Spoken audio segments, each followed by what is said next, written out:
You're listening to the Mind Podcast.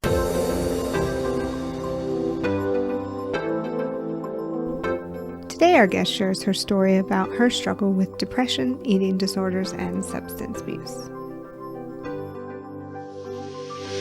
Would you like to introduce yourself?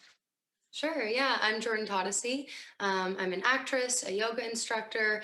I'm best known in the acting world for the role of Lizzie McDonald in Live with Derek, as well as Adam Torres in Degrassi. Both those roles and shows were so much fun to be a part of. Yeah.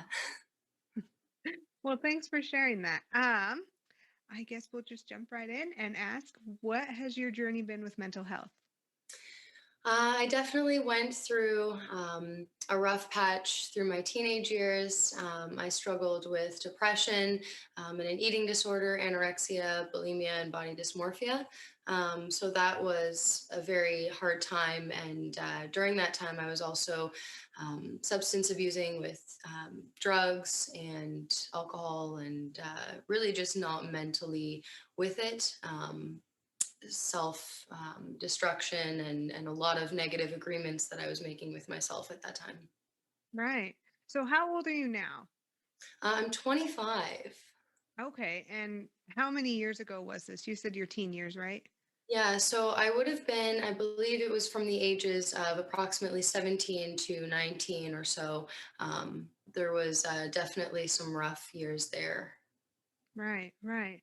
So, depression, anorexia, using, do you feel like the using was because of all the other things you were experiencing in life, or did that come before? I often wonder that. I think they kind of went hand in hand with each other and snowballed on both sides. When I started, obviously with something as simple as pot, and then it can really become a little bit more. And I think that kind of piggybacked on top of all the underlying issues that I was just kind of pushing down and down, and you can only really do that for so long. And I remember it started really simple as far as the eating disorder went, wanting to diet. And I often wonder where that stemmed from. I know being in the industry I'm in, I think that definitely had a huge play on it. Playing the role of Adam was definitely tough. I struggled with wanting to feel more feminine when you're being portrayed as a guy on Yeah. TV, and especially going through high school.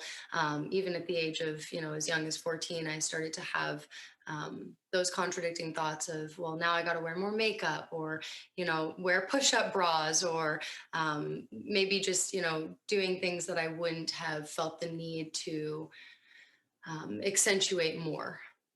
Yeah, that's really interesting. I never thought about how it would affect you personally, you know, acting as a trans.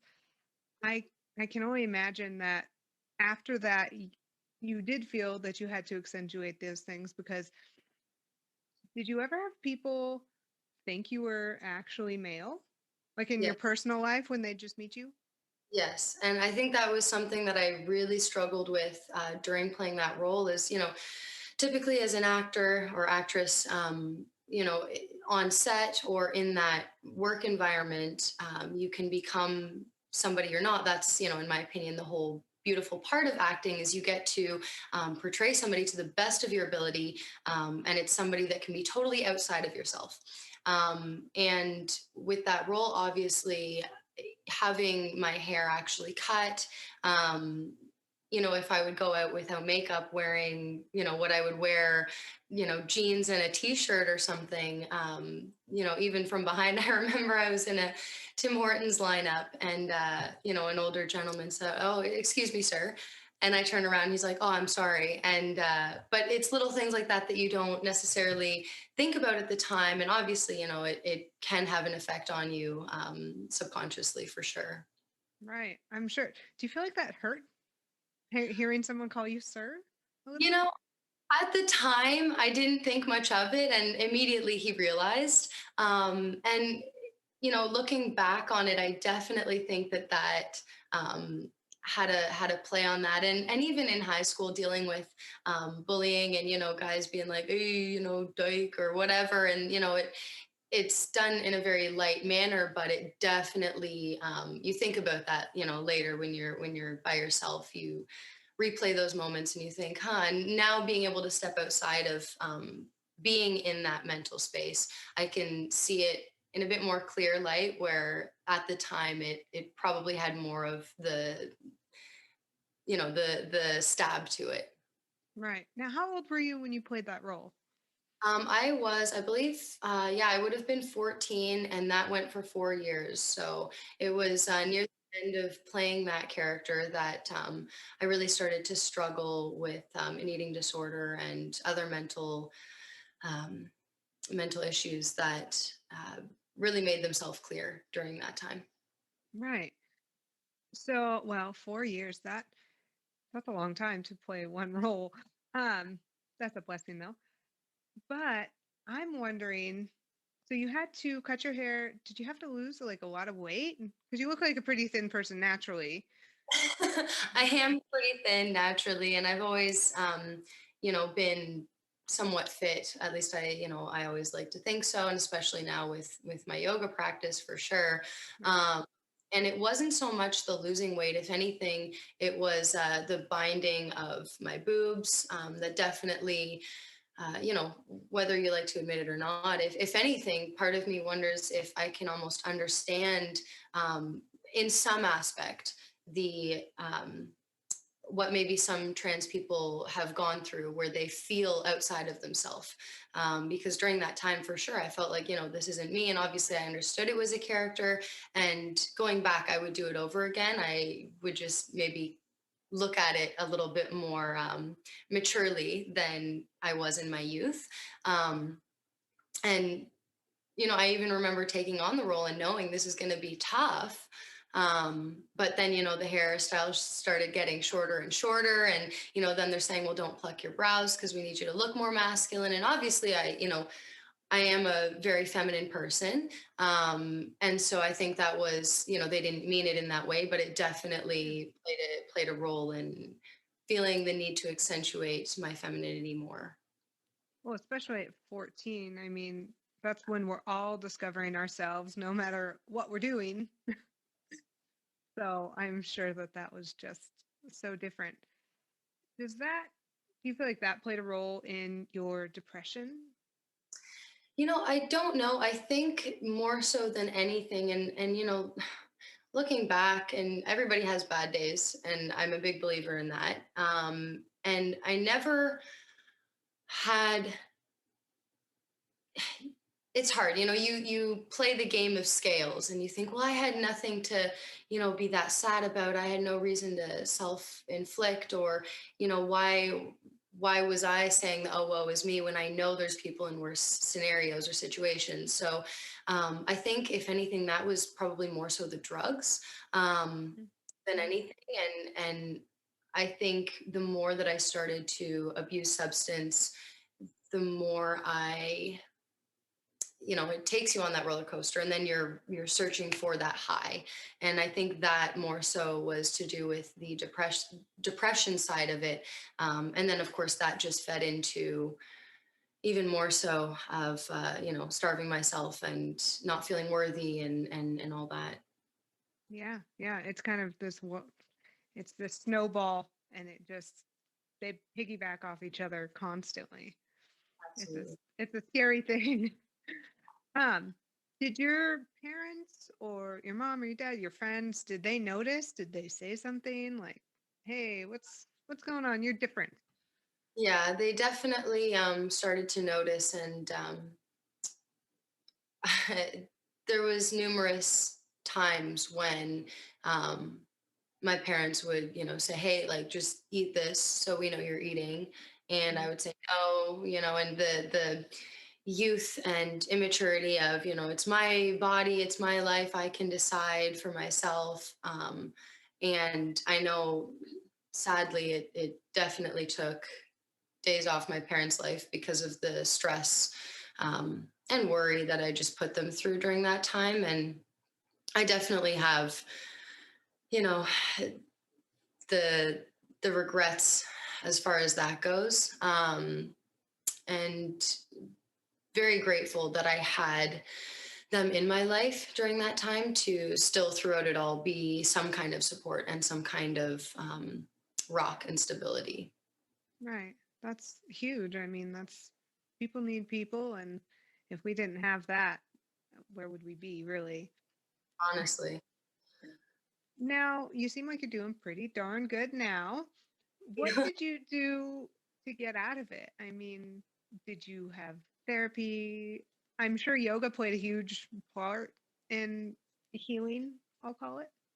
Yes, absolutely. Of course, I think therapy is good for everybody. I mean, even people that maybe don't feel like they need it, I think it's Mhm. a great tool that we can tap into and use. So, of course, that definitely helped, as well as, majority of it, I do feel like was my yoga practice. And I remember going to the first yoga class at the studio that I now teach out of, and I had practiced yoga before in my youth. Actually, I took a trip to India with the Degrassi cast.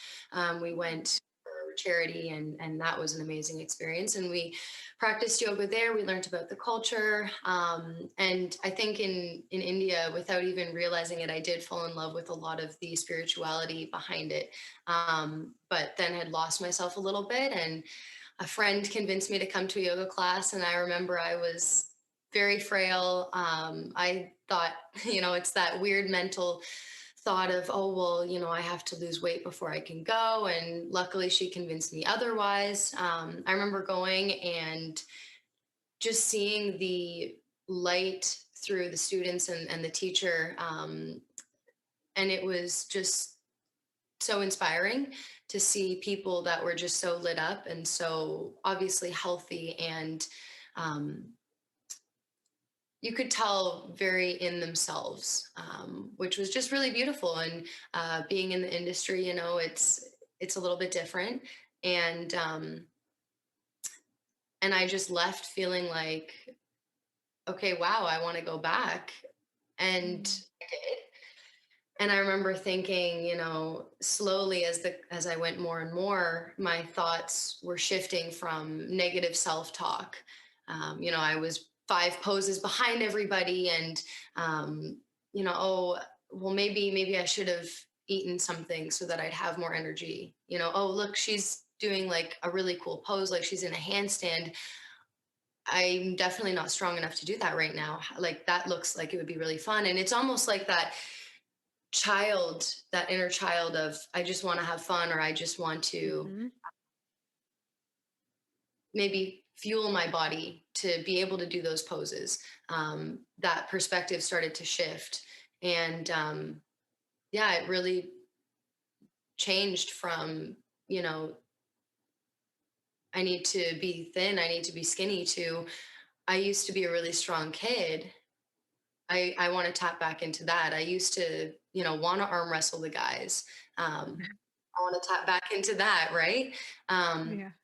and it was a really beautiful. And of course, there was times when, those negative thoughts would come in, and even still to this day, there's days that are bad.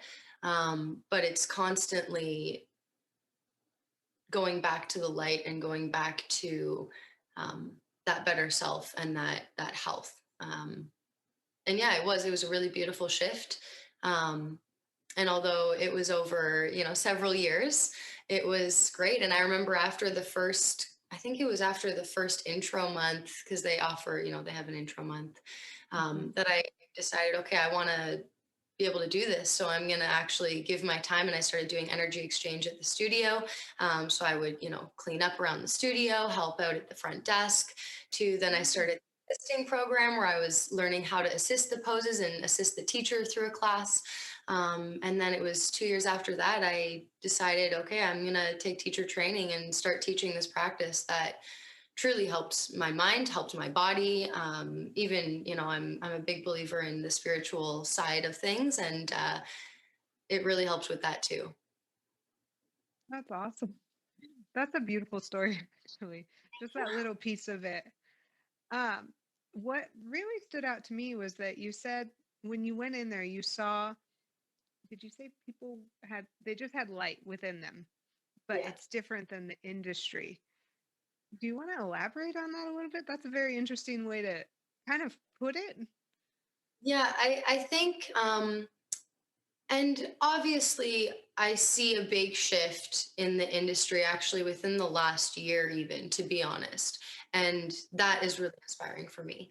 But being brought up in an industry that is so very masked, and you put up fronts, and, just like, on social media with everybody, really relating it to that, we show the best sides, we show the best parts of our life, we show the extravagance, and I think there's a lot behind that. I mean, a funny way of saying it is, when we film, often it's in these big old warehouses that sometimes there's, mouse poo and stuff that you'll find, and yet people think it's this amazing place you go to and you take a limousine there, or, we have these ideals that we, you know put onto the industry, and there's a lot behind that goes on, and I think the beautiful side of the yoga, in the retrospect of that, it was the people are in their shadow work at the studio, people are in their crap, um, with lack of a better term, and yet they are still so um, vibrant through that. They're in the work, and they show that side of themselves, obviously to a certain extent, but I just found that very inspiring, and there was no fronts put up, so I really liked that aspect of it. Yeah. So you saw that the authenticity is what truly brought out these people's real, true selves, and you're like, hey, everyone's beautiful. Exactly, yes, It's 100%. true. Um, do you feel like having just your mental health issues in general has really shaped who you are today? Like, how do you think it's shaped who you are today? I absolutely think that what we go through um, can change a lot about us, and experience is everything, which is why, I mentioned, if I had the choice, I'd do it all over again. um, of course, I'd like to think that I would have some wisdom about it, but um, Right.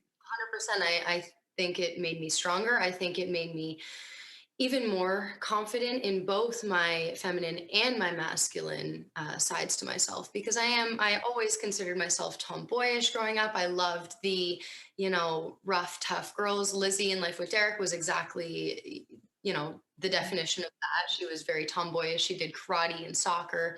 And although I didn't play sports, I my best friends growing up were all guys. I never played with Barbies. I actually played with Bionicles and Beyblades and Lego and all that kind of stuff.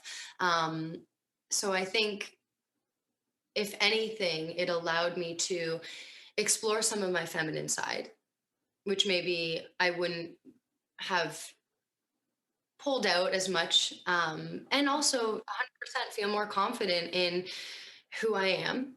Um, and I think it allowed me to understand a little bit of the actual character I played, which maybe helped me portray him better as well. And I mean, I went through bullying, and now if if people attempt it, it's kind of like water off a duck's back. I feel a lot more firm in myself, in my body, in my stand. Yeah. That's awesome. And going back to what you said in terms of our experiences make us, like, that's so, so true. But often when we're in it, we're just like, this is the worst thing ever. I don't see how this is going to be beneficial to me. This is really hard. I don't know if this is going to make me a better person, or maybe it'll make me a worse person. So I think And of course, it's kind of there's awesome that you found the beauty in it. yeah, no, and there's always that worry of, having something hurt you to the point that you close off, or um, that you reciprocate and push that negativity back out. And I know there was definitely parts when, and maybe I was just hangry because obviously I wasn't eating, but I was a very negative, harsh person. And um, yeah, I mean, God bless the friends that stuck by me through that. Um, and I mean, on the other side of that, it's like that whole saying, I wish there was a way to know the good times when you're in them before they're over. And it's exactly that. It's not until you're out of those good times that you look back and you're like, oh, good old, Mhm. but you never really notice you're in them. And same with the hard days too. It can be really tough when you're in it. And that's why, even speaking about it now, I do feel a certain sense of responsibility to be very careful in the way that I say things, because I'm not in that right now. And it's a lot different when you're in it as compared to when you're out of it. Right, right. You have that hindsight 2020 type of perspective now, to where you're like, okay, yeah, I can see where I grew from that. But you bring up another thing, is when we discuss anything in our past, really, and someone's going through something similar, it can help them, but it can also, I wonder, make them feel not not well, kind of less than, if that makes sense. So, I just wonder if, by having open and honest conversations about it, if it'll just normalize everything to a point where we're not afraid to see what happens after the bad things happen, Yeah. essentially. And Um, I definitely think that knowledge about it is huge. Once you're aware of something, you can choose to what to do with right. it. Not being aware of it is one of the hardest things. Um, and if anything, I my biggest thing is, experience makes us. And as much as I can suggest or recommend certain things, ultimately it is everybody's individual choice, and it has to happen at the right time for them and the right way for them. And what happened to me, the way it did, the timing it did, might be totally different from the way it's going to happen to you or somebody else. And I mean, yes, it's beautiful. And hearing different experiences of how people heal is incredible. Hmm. And I think that's like one of the biggest things, is how can I, you know, yes, I can speak from my perspective and my story, but really that's where it ends. Is this is what I went through. And if you're going through something similar, here are some tools I've used, but ultimately you have to find what works for you. And it's exactly like meditation, like yoga. Um, it can be done in many different ways. And there's many different tools that we can use to tap into our better self and our health. It's just finding that right way. It can be yoga, it can be working out at a gym, it can be walking, it can be creative art, music. um, yeah, Yeah, whatever outlet works for you, as long as you're not hurting anybody or yourself. of course, yeah. And that's intent behind it. It has to come from love and all that is good. Yeah. Right, right. Now, during all of your darkest moments, who do you felt who do you feel inspired you the most? Like, to kind of get you out of it, other than yourself, obviously, because we have to want to do things from an internal place first. I mean, my goodness, that's a very hard question. And I don't know if there was really anybody specific other than the collective of all the people and friends that I knew and made during that time in my life. Um, there was several teachers. Mm. Annie O'Brien was somebody that I just loved her classes. I loved her way of thinking. Nicole Shaw. They're all just, of course, friends of mine, and they teach alongside me now, or rather, I teach alongside them now, which is such a huge honor. And I mean, I definitely have to, admit that a lot of that I owe to God, and I give to Him, because I don't know where I'd be without some kind of spiritual base in some sense. And call it universe, call it God. Yeah. Look at other religions, and I do feel like there's a very common point with all of them. And I'm not here to preach or anything. That's just something for me that really resonated and really helped me. um, and still to this day, I my meditation practice is huge, and I consider meditation very similar to prayer. Yeah. And so that, I think, was all massive for my healing, for my growth.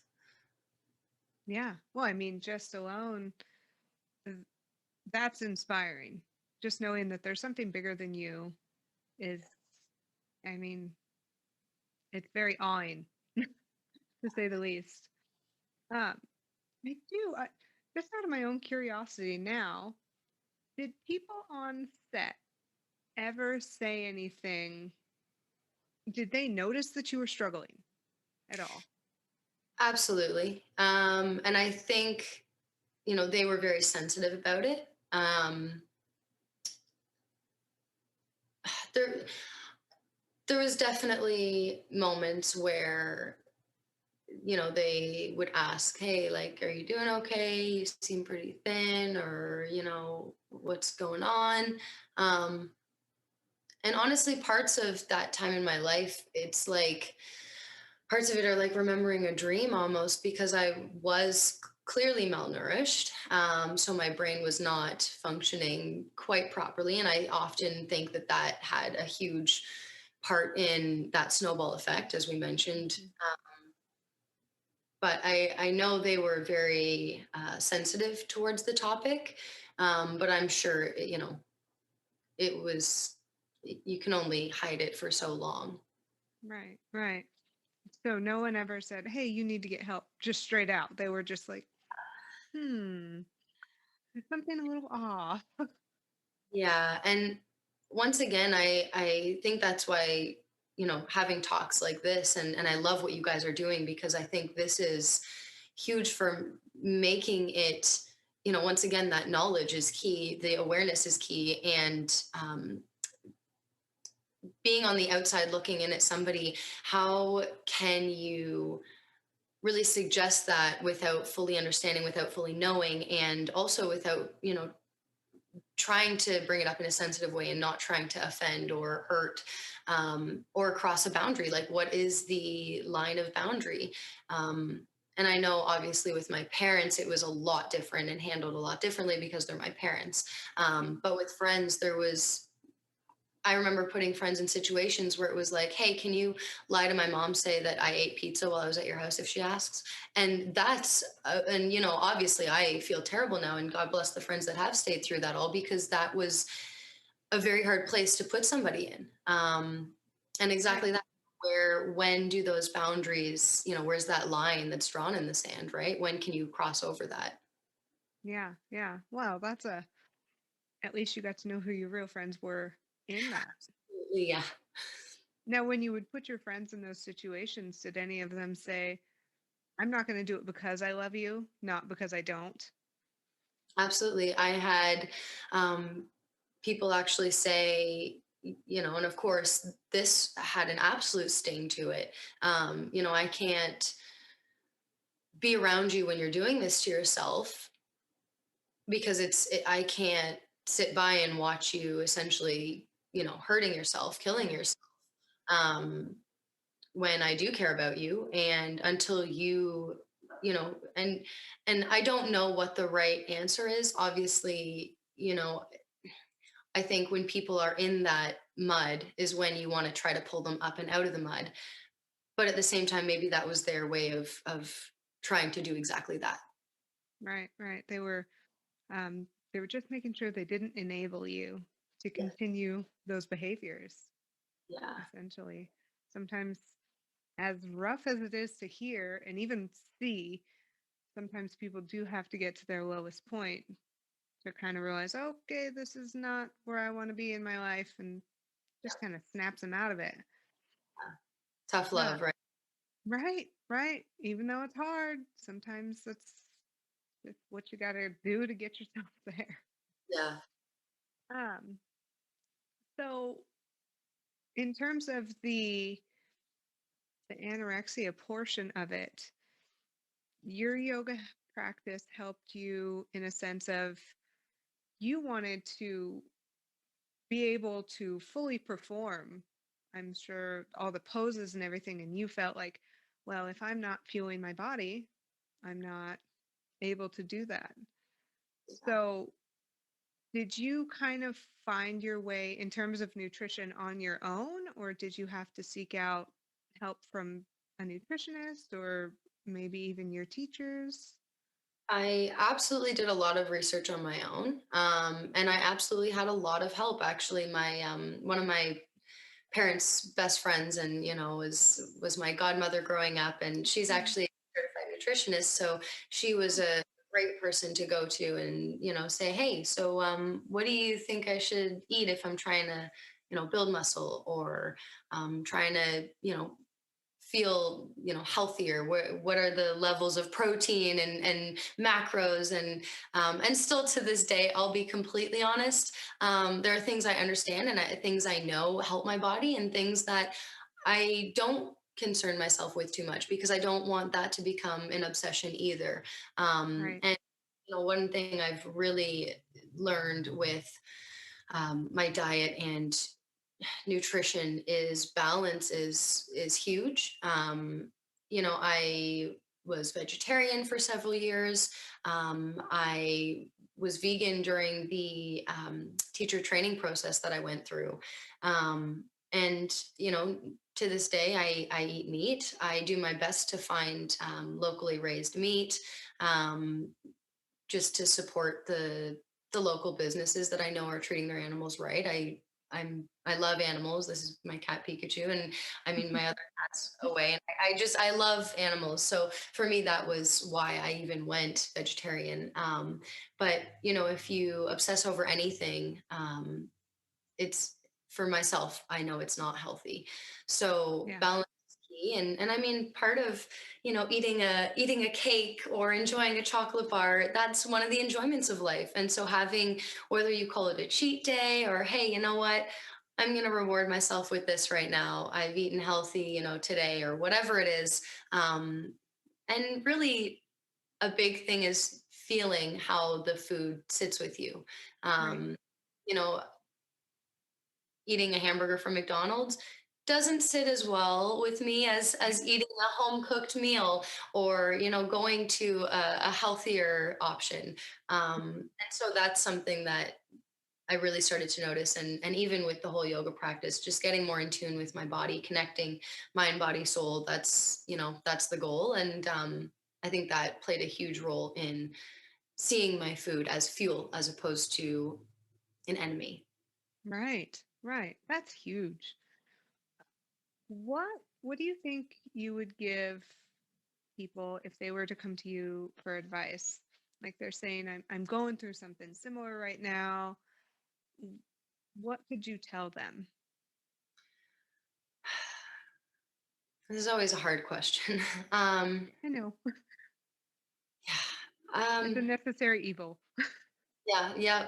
No, I think um, the biggest thing is really sitting with the why of it. Um, so often when we are upset, we feel sad, we automatically create an agreement. And the I am statement is huge. It's one of the most, if not the most powerful word in the English language, because we're giving our identity over to that. I am sad, I am upset. And seeing it in a different perspective of, well, I feel sad, isn't that interesting? Why? Where is this stemming from? And I mean, that's a huge part of the shadow work that I've done, noticing those areas of myself that I often hide or suppress. Yeah. And then through that, having a more clear sense of how to combat that. Yeah. Um, and I mean, ultimately finding once again those outlets, those tools that, you can put in your belt and pull them out when you need. And, you know, noticing the seeds that you're planting within yourself, the agreements you're making with yourself, what fruit those seeds are going to bear. If it's a negative fruit, you know, dig that out and toss it. Um, Yeah. but there's no easy answer, and that's the unfortunate thing is the answer really is, do the work. And it's Yeah. going to be hard, it's going to be tough, and nothing good comes easy either. So those good days that are just around the corner, you have to walk around that corner, and often around that corner is when the strongest wind is blowing, and as soon as you get past that is when the calm is. Yeah. Yeah. I love that. I love how you differentiated the whole I am versus I feel, because exactly like you said, we get stuck in this. I mean, especially on social media. Oh, I don't have this, or I don't look like that, or whatever it may be. You're like, well, that deems me unfit in any way for society in general and for myself. So if you can really differentiate the I am from that I feel, that's really huge. I really like that. Yeah, yeah. Where did you learn that? Was that something you just read, or is it part of your practice for yoga? um I don't even know exactly. I think it very well could be something my mom taught me. I look up to her a lot. um I just know that it's been something I've known for a long time, but I never understood it as much as I have within these last few years of my life. Um, Mm. and when you make these agreements, you're really handing over such a huge part of yourself to that, such a huge part of your identity. Um, I think I just started to notice when I was doing that shadow work how easily I was handing myself over to those negative things, those, oh well, I'm sad now, oh well, I'm angry, and it's almost like I used it as a crutch. Well, I'm angry, so it's fine. um and I just really started to notice how changing that perspective of, well, no, I feel this way, but I'm not that, Yeah, yeah, it's yeah. kind of like, You're taking back your power. oh, 100%, I love that. I even the whole practice of yoga, it was exactly that in a physical form. I that to me is so inspirational. Yeah, it truly is. You keep mentioning shadow work. What is that? I want to say I've heard of it, but never looked into it. So the way that I look at it, and this is just from my perspective, because I know that Okay. many people have a different perspective of it, and so for myself, that is really just noticing the shadows within yourself, the parts that are hidden, and Okay. you know it's like when you start to do yoga, how you're all of a sudden using these muscles that you wouldn't otherwise feel or notice or use. When you start to look into yourself, you start to find parts that you wouldn't maybe see otherwise because they're darkened, they're in the shadows, within yourself. So it's Okay. kind of pulling those out and taking it for what it is and what it's not. And once again, that awareness is key for growth, for change, for whatever you want to do with that. Once you're aware, then and boom, you get to decide. um Yeah. that's Know how I better, do better type of situation. exactly, yeah, I like Yeah. that. Yeah. That's huge. I mean, just being able to um like you said, take off that mask kind of really it's hard though. I can only imagine that no one really wants to see the ugly parts of themselves, but Absolutely. And in order to change it, that when you see something in somebody else that bothers you, often that's a beautiful opportunity to think, okay, what's in myself that's bothering? Because there's something there that it's almost like that reflection that you put up, you put that on somebody else, and um, yeah, it becomes an opportunity to look at yourself in that same light. yeah, yeah, you're kind of getting that the mirror that tells all the truth to you. Um, so other than yoga, how else do you engage in any sort of self-care? Music is a huge part of that. I'm soon to be releasing an album, which I'm really excited for. I just moved into a new place, so that put a lot on hold. I spent the last 3 months packing, unpacking, moving, painting, setting up. Finally, I have a living room that's somewhat nice to actually sit in, and it's almost all complete. I have like two more boxes left to unpack. But music, creative outlet. Yeah, I know. I'm so excited to have my own space now. It's great. Um, yeah, meditation is huge. Um, and I mean, that's ever changing, right? Like, one thing I love about us as, humans is we can, for myself, I'm constantly trying to find new things that I love. Whether that be, going out on a hike. Okay, I really enjoyed that. Experimenting with music, experimenting with writing. Um, there's so many different fields that we can explore with that.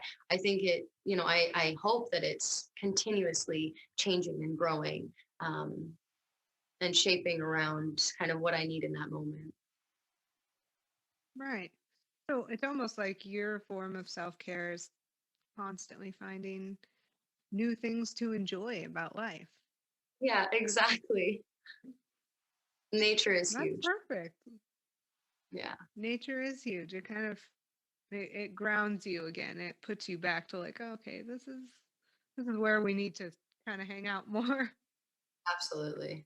Um, so I know you said you're coming out with an album. That's huge. I didn't even know you sang. Yeah. I know not a lot of people do actually. It's that's a very personal side of myself that forever and maybe this is the perfectionist in me, but until it's perfect I can't put it out. And then part of me wonders if it is the fear of, it's not a character anymore. I can't pin that on the character and say, well, this is just a character I'm playing. No, this is like very personal to me. And it is very much so me. And so that's, I think, why I've put it off for. Right. And yeah, I'm at a point in my life. And even with this quarantine 2020, it really pushed me towards actually completing it and, finally, building up the onus to, okay, it's time, it's been long enough, and I really want to start putting my music out there. I'm sure you'll do great. How do you handle criticism? I'm sure you get a ton from various things you've either done or are doing or whatnot. um it's hard regardless of, of course, it's never easy taking criticism, um but a very, I guess, a refreshing way of looking at it is no matter what, and especially in today's day and age with the whole culture or the cancel culture, and everybody just seems very easily offended, and entitled to, you know say, well, I don't like this, so I don't want anybody to like this. But no matter what you do or don't do or say or don't say, you will never be able to make everybody happy, and you will always have some sort of um, objection against something you're doing. Um, and I also think back to the whole, okay, well, if it's somebody that, like my mom, for example, somebody I respect and care about and, want in my life. Um, when she says something, I'll think about that. And I'll actually think, okay, like, let me take a look at what I'm doing. Where is the intent coming from behind this? What is the fruit that it's bearing? Is there a reason why this would, offend her or hurt her? Or is there a reason why this is, it deserves some sort of criticism? I love constructive criticism. So obviously that is a total separate thing. But, for when people maybe don't, when I don't know them and they don't know me, and maybe it's just as simple as they don't see the intent behind something I'm doing and they see it in a different light, and that can be totally okay. And so I see it as, you know what, thank you for saying that. I disagree. And if you don't see it this way, that's okay. Um, I, regardless, you're going to have people that are, I'm already ready for the hate with the music. Oh, another, actress or Disney star, doing music. I'm already ready for that. So, and and even like when I teach a yoga class, a big thing that I like to believe is, okay, not everybody's going to like my style of teaching, what I'm teaching to, the poses I choose, the sequence, the music I choose, and that's okay. If one person in that classroom leaves gaining something or feeling good or enjoying it, then like my job is done. That one person got from it, and like, yes. So that's the way that I'm putting that same perspective on my music, on my art, on what I do, what my passions are. And if one person gets inspired from that, if one person enjoys it or likes it, then my job is done, and that you know happiness for myself. Yeah. That's that's awesome. I mean, just being able, like you said, just being able to touch at least one person, no matter what anybody else says, kind of makes all the crud that we go through worth it. Yeah. Um, so what else are you working on? Anything you want to promote or advertise for? To be honest, just working on my own stuff, my own music, which I know I've already thrown a little low key promotion out there. Really trying to amp up my YouTube channel again, especially now that the move is over. Um, so I'm really excited for that, having this space to actually do my own thing, work on music. Obviously, right now with another lockdown that we're in until mid-January, the industry has once again stopped. Stopped filming and doing stuff like that. So as far as auditioning goes, I will continue that as soon as things open back up. Obviously, I do teach online yoga classes. Private classes are always available, so it's something I'm very passionate about. And yeah, I think just really trying to focus on my own creative outlets, start streaming, all that kind of stuff. I'm really looking forward to delving into this year. Oh, that's so awesome. I'm so happy to hear that you're doing better. That's awesome. Thank Just you. seeing people's stories, how they can, we all go through really, really hard times, even though it doesn't seem like it. And if you try hard enough, you'll make it out a lot better in the end. Absolutely.